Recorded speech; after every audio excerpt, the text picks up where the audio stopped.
Sahabat Kompas.com, setiap tahun umat Islam di dunia termasuk Indonesia memperingati Maulid Nabi Muhammad SAW atau kelahiran Rasulullah SAW pada tanggal 12 Rabiul Awal dalam kalender Hijriah. Pada 2025, Maulid Nabi jatuh pada tanggal 5 September. Peringatan Maulid Nabi memiliki sejarah panjang dan masih kental dilakukan hingga saat ini.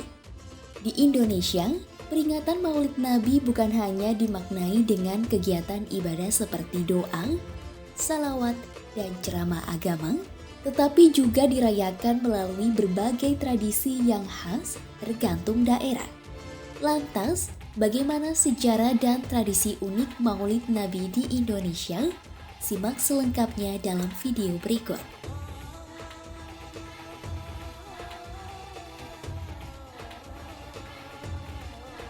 Tradisi Maulid Nabi Muhammad SAW pertama kali muncul pada abad pertengahan Islam. Catatan sejarah menunjukkan tradisi Maulid dikenal pada masa dinasti Fatimiyah di Mesir abad ke-11 Masehi. Mengenang kelahiran Rasulullah dan mempererat persatuan umat Islam menjadi tujuan utama dari tradisi Maulid Nabi. Menurut sejarah, peringatan Maulid diadakan oleh Khalifah Mu'iz Lidinillah dari dinasti Fatimiyah pada 341 Hijriah dan dirayakan secara besar-besaran oleh Khalifah Mudaffar Abu Said pada 630 Hijriah. Dari sana, tradisi Maulid Nabi mulai menyebar luas ke Asia, Afrika, hingga Eropa. Beberapa ulama menilai peringatan Maulid sebagai ekspresi cinta umat Islam kepada Rasulullah. Salah satu ulama besar Islam, Imam Jalaluddin Al-Suyuti menyebut, Maulid adalah amalan baik selama diisi kegiatan sesuai syariat seperti pembacaan Al-Quran, salawat, dan pengajian. Al-Quran dan hadis tidak secara langsung memerintahkan peringatan Maulid, tetapi para ulama memperbolehkannya sebagai bentuk tradisi baik selama tidak bertentangan dengan ajaran Islam. Peringatan Maulid Nabi mengandung banyak makna yang bisa diterapkan dalam kehidupan sehari-hari. Salah satunya adalah meneladani 4 sifat Rasulullah SAW, yakni sidik yang berarti jujur, amanah dapat dipercaya, tabligh menyampaikan, dan fatonah cerdas.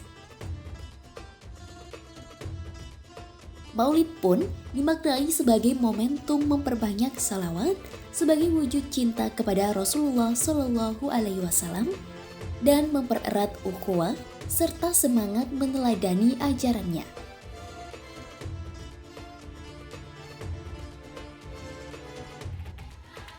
Di Indonesia, tradisi Maulid Nabi diperkenalkan oleh Wali Songo untuk menanamkan kecintaan kepada Nabi. Menariknya, peringatan Maulid Nabi ini dirayakan menyesuaikan dengan budaya lokal.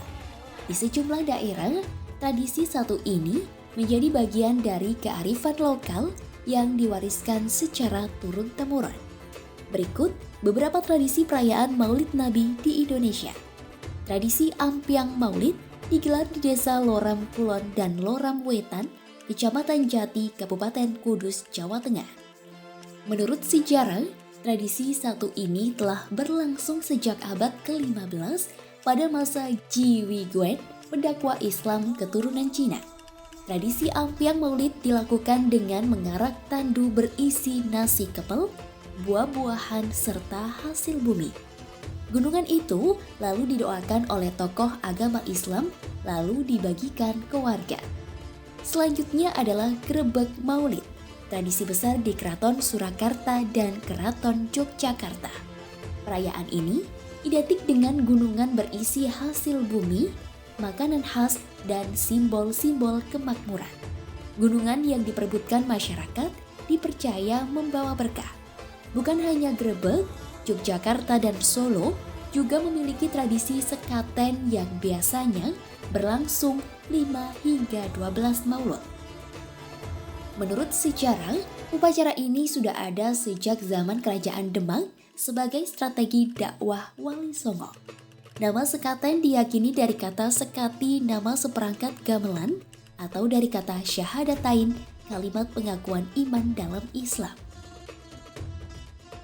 Di Keraton Kanoman Cirebon, tradisi nyiram gong dilakukan dengan membersihkan gamelan sekaten. Air bekas cucian gamelan itu lalu diperebutkan warga untuk membasuh wajah dan tubuh karena dipercaya membawa berkah.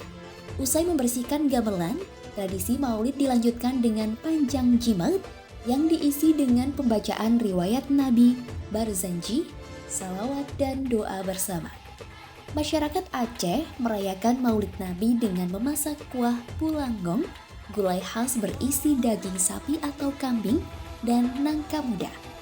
Menariknya, proses memasak dalam tradisi ini hanya boleh dilakukan laki-laki dengan cara mengaduk berlawanan jarum jam sambil bersalawat. Tradisi ini mencerminkan rasa syukur masyarakat Aceh atas nikmat Allah. Tradisi bunga lado dilakukan masyarakat di Padang Pariaman, Sumatera Barat. Tradisi ini yakni membuat pohon yang dihias dengan uang kertas hasil iuran warga. Pohon ini lalu diarak ke masjid atau surau untuk kegiatan keagamaan. Biasanya, uang yang terkumpul digunakan untuk pembangunan rumah ibadah. Lalu ada tradisi endok-endokan dari Banyuwangi. Menurut sejarawan lokal Suhaili, tradisi ini sudah ada sejak abad ke-18. Menariknya, tradisi ini berlangsung selama sebulan penuh di seluruh kecamatan Banyuwangi. Tradisi weh-wehan yang berarti memberi dilakukan di Kaliwungu, Kabupaten Kendal, Jawa Tengah. Dalam tradisi ini, warga saling berbagi makanan, terutama sumpil, makanan khas setempat. Rumah-rumah warga juga dihiasi lampion warna-warni yang disebut teng-tengan. Tradisi walima di Gorontalo diperkirakan sudah ada sejak abad ke-17. Acara ini dimulai dengan lantunan dikili atau zikir khas Gorontalo di masjid-masjid. Setiap rumah membuat kudapan tradisional seperti kolobengi, curuti, bulu deli, wapili, dan pisangi yang disusun di atas tolanggang usungan kayu berbentuk perahu atau menara. Kemudian, usungan itu diarak ke masjid. Di Desa Cikoang, Kabupaten Takalar, Sulawesi Selatan, masyarakat menggelar Maudu Lompoa. Tradisi ini sudah berlangsung sejak 1621 ketika ulama Aceh Syed Jalaluddin menyebarkan Islam di wilayah tersebut. Acara puncaknya ditandai dengan arak-arakan julung-julung, kapal kayu berhias kain warna-warni yang berisi hasil bumi. Di Kalimantan Selatan, masyarakat Banjar merayakan Maulid Nabi dengan tradisi Ba'ayun Maulid. Anak-anak atau bayi diayun menggunakan kain sasirangan, kain kuning, dan kain bahalai sambil dibacakan syair Maulid. Tradisi ini dimaksudkan agar anak kelak tumbuh dengan akhlak mulia seperti Nabi Muhammad SAW. Di Bali, perayaan Maulid dilakukan dengan mengarak bale saji. Bale saji merupakan hiasan bunga dari telur dan kertas yang melambangkan kelahiran. Terakhir di Lombok, masyarakat menggelar pembacaan syair Al-Barzanji, salawat, serta lomba dan arak-arakan mengelilingi kampung. Peringatan Maulid Nabi Muhammad SAW merupakan tradisi yang lahir dari rasa cinta dan penghormatan umat Islam kepada Rasulullah. Meskipun tidak secara langsung diperintahkan dalam Al-Quran dan hadis, para ulama memperbolehkannya selama diisi dengan kegiatan positif seperti membaca Al-Quran, bersalawat, dan pengajian. Simak terus update berita-berita menarik lainnya hanya di kanal YouTube Kompas.com.